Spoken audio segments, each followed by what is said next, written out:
Olá, pessoal. Estamos de volta com a lição de número 10, retomando as nossas recapitulações da lição. E, particularmente nessa semana da lição número 10, a gente tem um temário, um olhar para a lição que é bastante peculiar. A lição dessa semana é continuidade da história que a gente vem observando da casa de Abraão, descendência de Isaac, Jacó. Na última lição, vimos a perspectiva de Jacó como enganador e de enganador, ele migrando para aquele que foi enganado por Labão.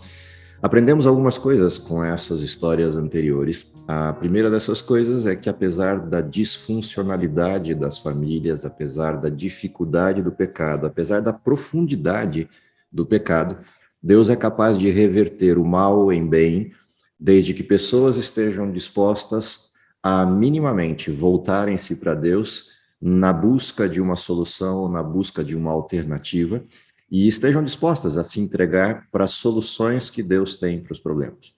Vimos também que no ditado popular de que Deus escreve certo por linhas tortas, apesar de ser um ditado popular, há um fundo de verdade nessa expressão, que Deus consegue reverter os caminhos mais tortuosos construídos pelo ser humano, desde que o ser humano coloque de novo esses mesmos caminhos na mão de Deus. Na lição dessa semana, que é a continuidade da história de Jacó, no retorno da região da Mesopotâmia para a região dos seus pais, há algumas coisas importantes e há focos importantes na lição dessa semana. É uma lição cheia de histórias, com um monte de casos diferentes ocorrendo dentro dela, porém há um fio condutor entre essas histórias que demonstra três grandes lições, talvez até uma quarta ou quinta lição paralela, mas três grandes lições principais nessa lição, nesse estudo da semana. A primeira dessas lições, para a qual a gente tem que prestar atenção, é de que o caminho de retorno, o caminho de volta da Mesopotâmia para a região da promessa, para os caminhos de Deus no sentido da promessa, começa a partir de uma referência, que é a referência de Deus tomando a iniciativa de resgatar o ser humano. É Deus quem foi a Jacó e solicitou que Jacó saísse da região da Mesopotâmia e voltasse para a região da Palestina. Do mesmo jeito que chamou Abraão de Ur dos Caldeus para ir para uma terra prometida, do mesmo jeito que Deus referencia na história de Isaac uma reversão de caminhos, levando Jacó à terra da Mesopotâmia para escapar daquilo que era o erro cometido tanto por Isaac quanto por Jacó e Rebeca. É esse mesmo Deus que busca Jacó de onde ele está e traz Jacó de volta. Portanto, há aqui uma lição importante.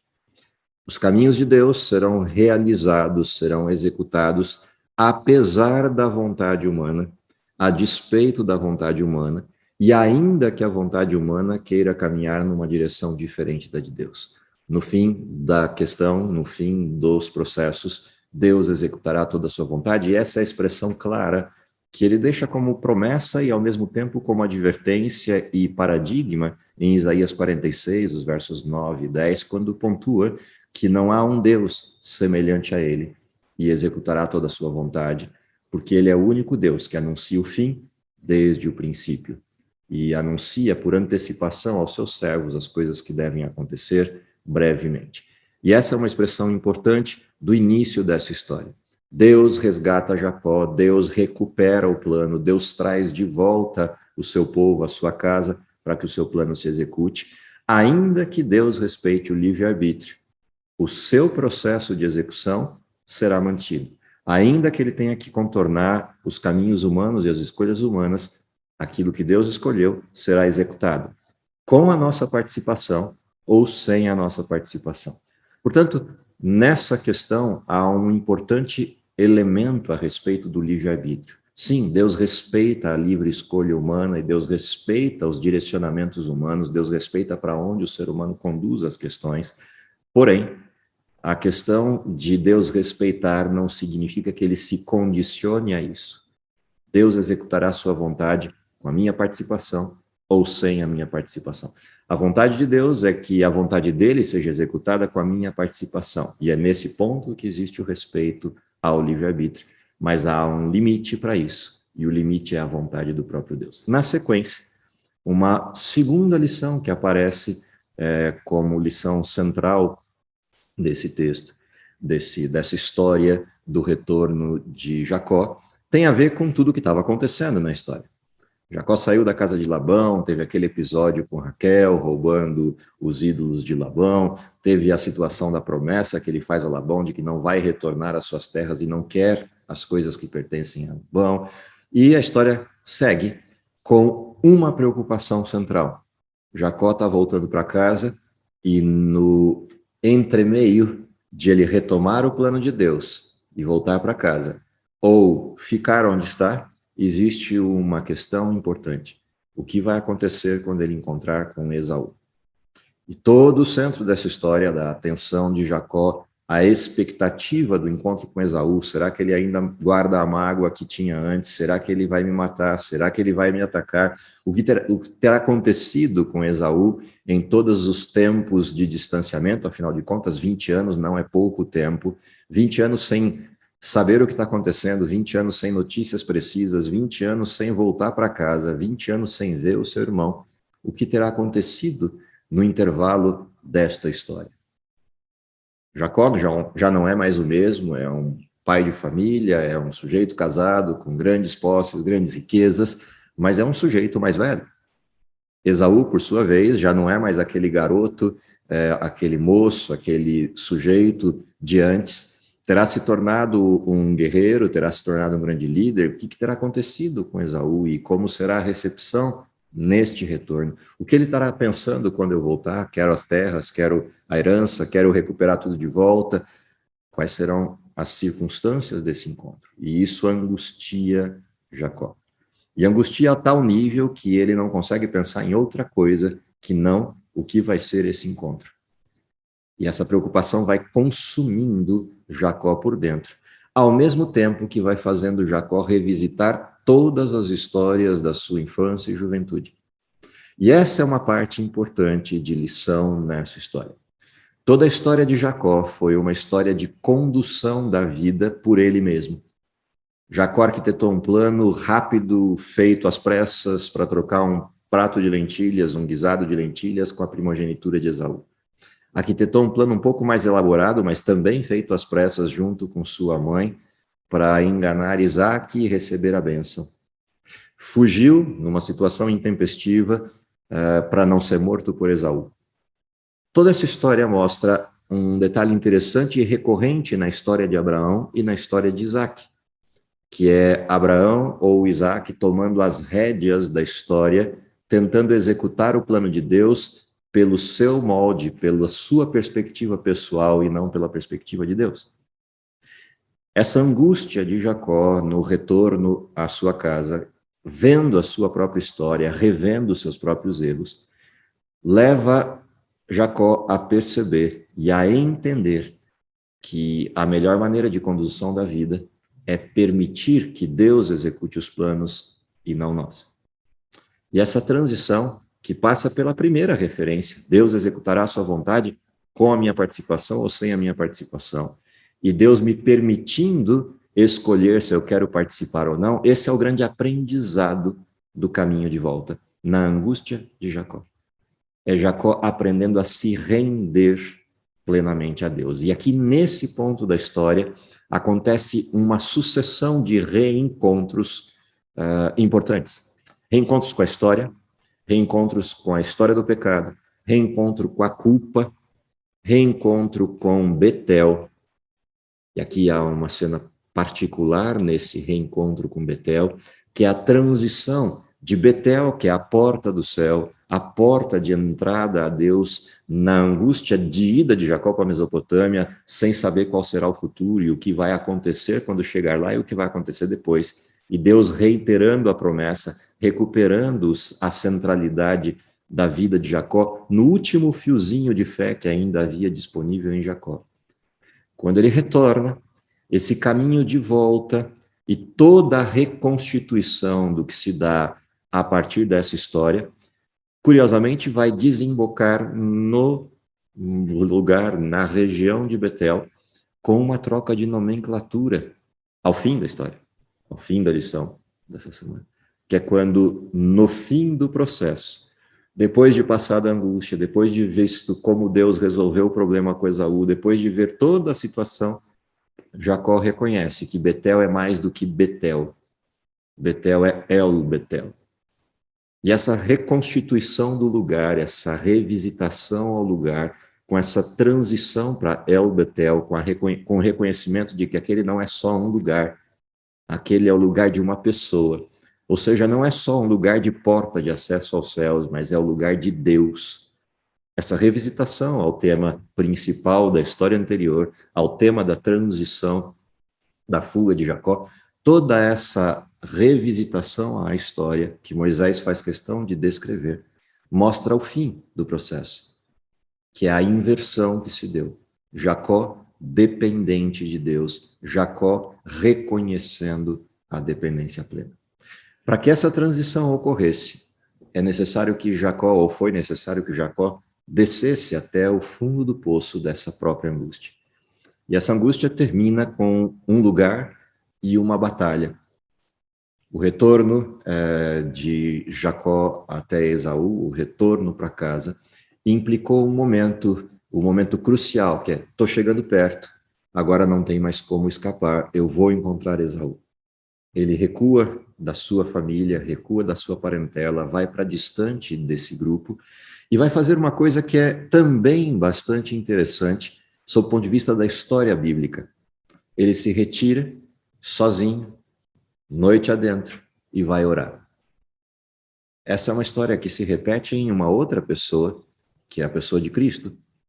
Todas as vezes que Jesus tinha batalhas bastante importantes ou significativas na sua história, ele se afastava dos discípulos, deixava os discípulos um pouco mais longe e ia para noite adentro orar, e às vezes orando a noite inteira. Foi exatamente esse o contexto de Jacó. Jacó se retira para orar e nessa batalha de oração, nessa luta de oração, ele, angustiado, pede a Deus uma série de coisas, mas todas elas centradas no mesmo lugar, na reconstituição da promessa, na recuperação da certeza de que as promessas de Deus se cumpririam nele, de que Deus estaria com ele. Ou seja, Jacó reconhece durante esse processo de angústia que ele não tem a competência, que ele não tem as condições e que ele tem o pecado. Enquanto Deus tem a competência, Deus tem as soluções e Deus tem o perdão. E nesse contexto de batalha de fé, ele se entrega definitivamente a Deus, requisitando de Deus a presença e a confirmação de que as coisas vão caminhar de maneira adequada. E é interessante que Deus resolve responder.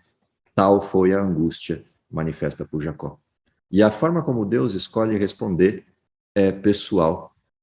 Do mesmo jeito que Deus vem no momento de falta de fé de Abraão e aparece na casa dele com mais 2 anjos para visitá-lo e confirma a promessa. Do mesmo jeito que Deus vem anunciar para Abraão que Sodoma e Gomorra vão ser destruídas e Abraão interpela com Deus pelo perdão de Sodoma e Gomorra, caso hajam pessoas dentro de Sodoma e Gomorra que creiam em Deus. Da mesma forma, Jacó se posiciona diante de Deus, orando, angustiado, solicitando a presença de Deus. A história de Abraão e a história de Jacó se conectam nesse momento em específico. Do mesmo jeito que a fé manifesta por Isaac quando cede a Abraão na condição do sacrifício, que ele o amarre e coloque a Isaac sobre o altar, e ele entende o plano de Deus e reconhece esse plano. Essa mesma história se repete em Jacó nesse momento. Quando Jacó, angustiado, luta com Deus, no sentido da confirmação da promessa, e Deus resolve pessoalmente vir, como veio a Abraão, como veio na manifestação a Isaac, no momento do sacrifício, interpelado por Abraão e trazendo um cordeiro para substituir Isaac. Aqui Deus aparece em pessoa para falar com Jacó. Mas Jacó está tão preso às suas angústias e aos seus problemas que não percebe que aquele que se aproxima dele é a resposta para os seus problemas. E Jacó luta desesperadamente, imaginando que talvez pudesse ser Esaú ou alguém enviado por Esaú para atacá-lo e matá-lo. E essa luta pela vida, naquele momento, cega Jacó. a tal ponto que ele não reconhece com quem está lutando. A luta vai madrugada dentro, e nesse contexto de luta que se amplia, chega uma hora que Deus diz, basta.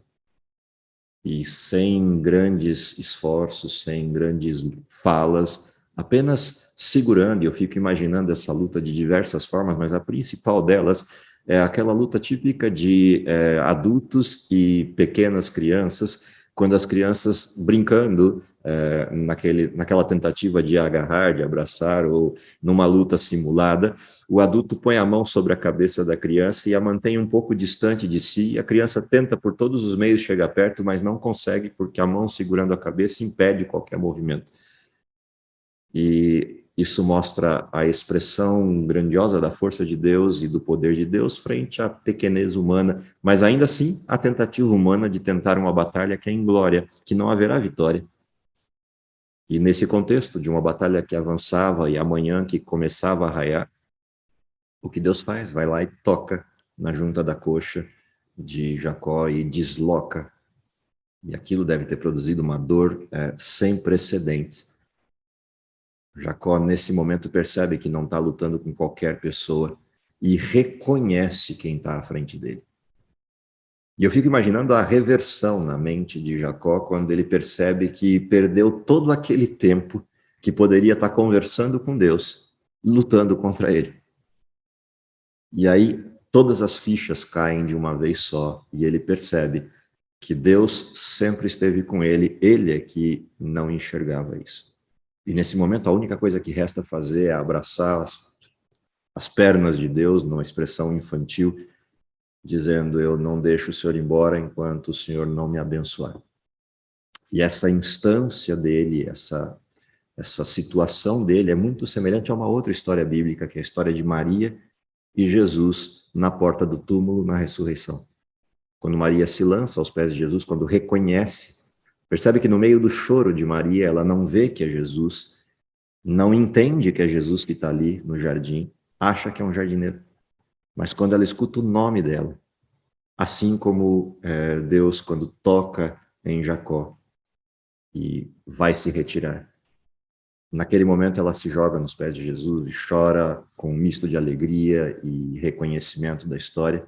E Jesus vira para ela e fala, não me detenhas, eu ainda não subi para o meu pai. Do mesmo jeito que Jesus vira para Jacó e diz, eu não posso mais ficar. E Jacó diz, ok, só que não sai se não me abençoa. Aparece aí uma expressão interessante que é a luta de Jacó com Deus. E a gente sempre tem a tendência de olhar essa luta para a madrugada, Jacó lutando com Deus. Mas o texto diz que Jacó lutou com Deus e prevaleceu. A pergunta é de qual luta o texto está falando? Da luta que correu madrugada adentro, enquanto Jacó achava que era um bandido ou o seu próprio irmão ali? Ou é a luta de Jacó em não deixar Deus ir embora enquanto não lhe abençoar? O texto diz que Jacó lutou e prevaleceu. E a luta real desse texto é a luta do reconhecimento da bênção, a luta do reconhecimento de quem está ali. E essa é a luta importante que traz a lição, essa segunda lição que eu estou tentando trazer à tona, sobre a dependência de Deus. É nesse momento que Jacó reconhece que é Deus que está ali, reconhece sua incapacidade, mas reconhece o poder de Deus de reverter isso. É nesse momento que ele prevalece. Prevalece no sentido de que Deus não resiste, entre aspas, a palavra, Deus não resiste ao pedido sincero da bênção. Não porque houvesse algum motivo para Deus resistir, mas no sentido de que aquilo é o que de fato Deus esperava. E nesse momento, a bênção vem, a confirmação da promessa vem, todos os elementos necessários para retirar a angústia estão ali disponíveis. E nesse contexto dessa disponibilidade da bênção, o que a gente tem é a resolução de todos os problemas de forma definitiva, no sentido pleno do perdão. O que é interessante nessa história é que essa história da angústia se conecta com o terceiro ponto importante dessa história, o terceiro ponto vital dessa história. O terceiro ponto vital é que para que Deus resolvesse plenamente a angústia de Jacó, era necessário o encontro com Esaú. E, portanto, na confirmação da promessa, de que Jacó seria pai da nação prometida a Abraão, na confirmação da promessa de que o Messias viria da descendência de Jacó, na confirmação da promessa de que ele retornaria à sua terra, a terra do seu pai, a terra dos seus pais. Tudo isso dependia de uma terceira questão. Não há possibilidade de perdão sem o cumprimento daquilo que está na oração do Pai Nosso. Pai, perdoa-nos, assim como nós perdoamos aos nossos devedores e resolvemos com eles os nossos problemas. Portanto, a terceira lição importante do conjunto de histórias dessa semana é que a resolução com Esaú era uma implicação direta no perdão de Deus. Mesmo que Jacó não tivesse culpa, e nesse caso tinha, a resolução do problema era necessária, ou pelo menos a disposição de fazê-lo, de maneira sincera e completa. O que significa dizer que o perdão de Deus está intimamente relacionado com o nosso, no sentido de que Deus nos perdoa, mas há uma condição. Não há uma condição no sentido de santidade ou perfeição nossa, não há uma condição no sentido de nós não termos nenhuma dificuldade com o pecado, há uma condição no sentido da disposição. A disposição em render-se a Deus e a disposição em resolver com o próximo. E a lição sobre o encontro com Esaú, o ver a face de Esaú, tem a ver com isso. Era necessário que os problemas com Esaú tivessem sido resolvidos, de que o perdão viesse. E é esse o sentido da expressão de Jesus lá na referência do Sermão da Montanha e nas instruções que ele dá na sequência disso, de que se eu levo a minha oferta em sacrifício a Deus, reconhecendo a necessidade do perdão, mas reconheço também que o meu irmão tem alguma coisa contra mim, que o meu próximo tem algo contra mim, eu devo deixar ali a minha oferta e resolver o problema e depois retornar e ofertar a Deus. Ainda que a resolução do problema não se dê de maneira completa pela não aceitação do outro, mas eu não posso ser o culpado dessa não aceitação.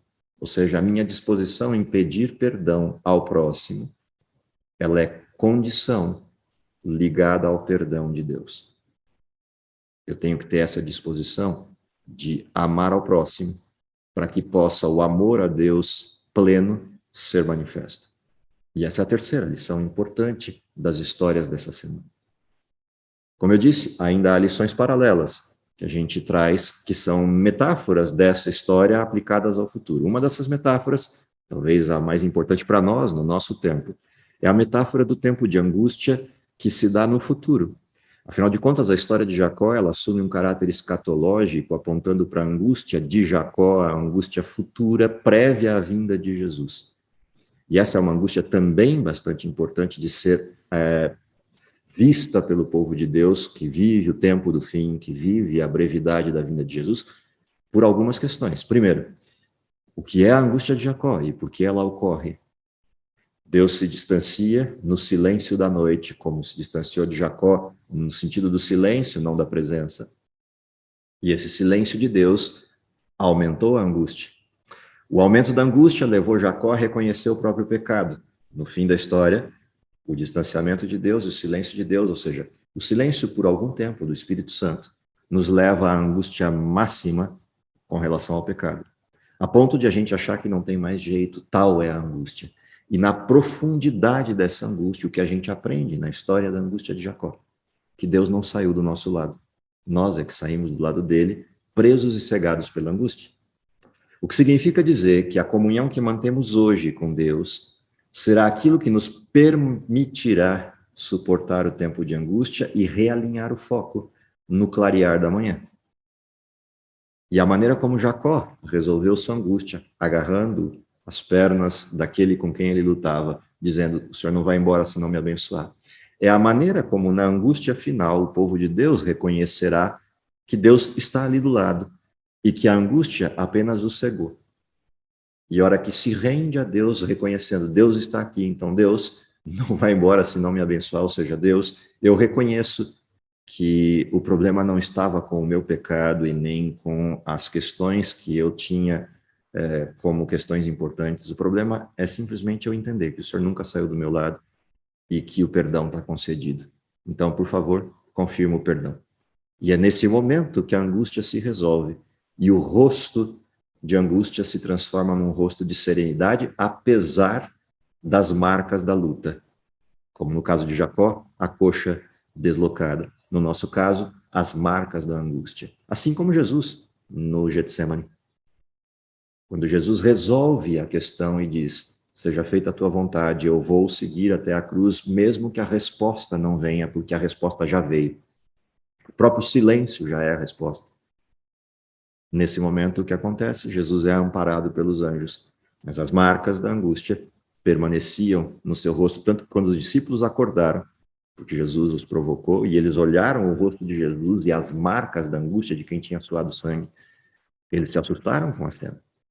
Mas o que a gente vê na sequência é um Jesus sereno, que vai até a cruz, como o cordeiro conduzido ao matador. É a mesma cena do tempo de angústia, é a mesma cena da angústia de Jacó. E a angústia de Jacó se conecta tanto com a angústia de Israel, quanto com a angústia de Cristo, quanto com a angústia do final da história. E essa é uma lição secundária de metáfora da lição da história de Jacó. Mas a história de Jacó também guarda outros episódios. 2 desses episódios são interessantes: a história de Diná e a história de Raquel. A história de Diná traz uma referência interessante sobre até onde o pecado presente na família de Abraão, de Jacó e de Isaac se aprofundou nos filhos de Jacó. Essa história mostra o quanto eles se tornaram vingativos, a forma como atuaram em Siquém, enganando ao povo da região, e a maneira como Jacó reage a essa história, repreendendo os filhos e não repreendendo Siquém.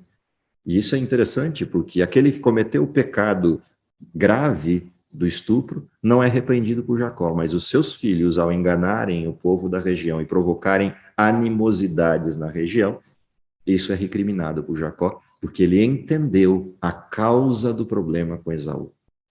E agora tenta ensinar os seus filhos a não cometerem o mesmo erro.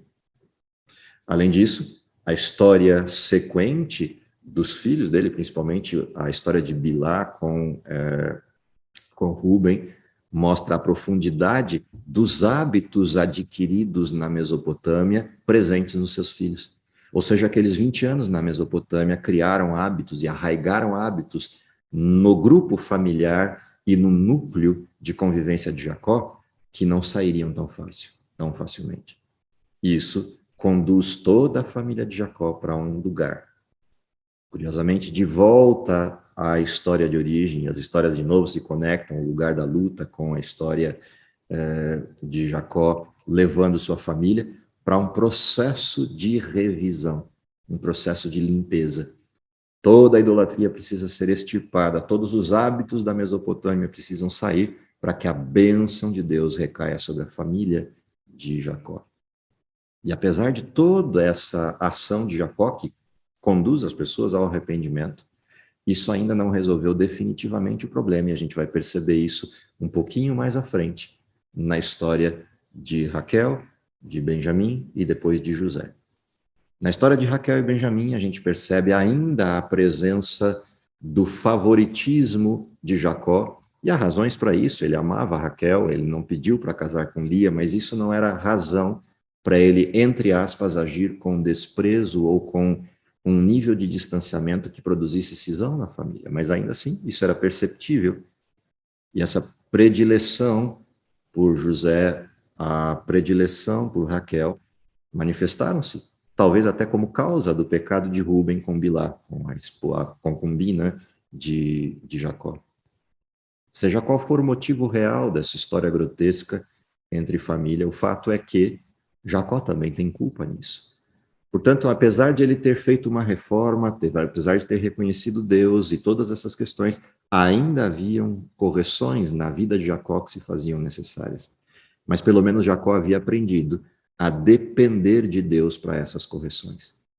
E nesse contexto, a história, como ele resolve o problema em Siquém, e depois o pedido de Deus, se afaste daí, porque se você ficar aqui vai ter problema. Todas essas questões. E o pedido de Deus, vai, recupere a centralidade da fé. É uma outra lição importante, paralela dessa história, que é além da condição, da resolução com Esaú, a resolução dos nossos problemas com o próximo, há uma outra resolução quando se fala do amor vertical, o amor com Deus. E essa resolução é: nós precisamos desfazer-nos das coisas acumuladas nesse mundo, no contexto desse mundo. As coisas que nos impedem, de alguma forma, o contato com Deus. Naquele contexto, as coisas que produziam separação entre a casa de Israel e Deus. No caso ali, a idolatria. E a idolatria tem múltiplas manifestações. Ela pode ter manifestação na idolatria pura, que é a construção de outros deuses, como foi o caso.